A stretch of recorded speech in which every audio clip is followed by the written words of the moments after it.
हजरत मोहम्मद की कितनी बेटियां थीं?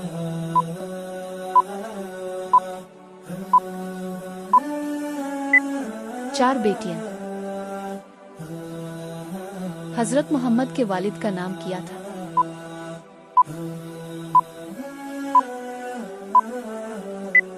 अब्दुल्ला। नबी करीम को कितने साल की उम्र में नबूवत अता हुई?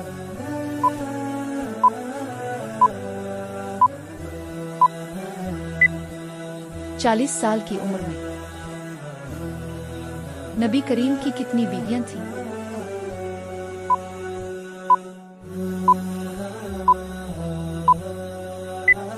सही जवाब है 11 बीवियां थीं। नबी करीम की पहली शादी किस उम्र में हुई?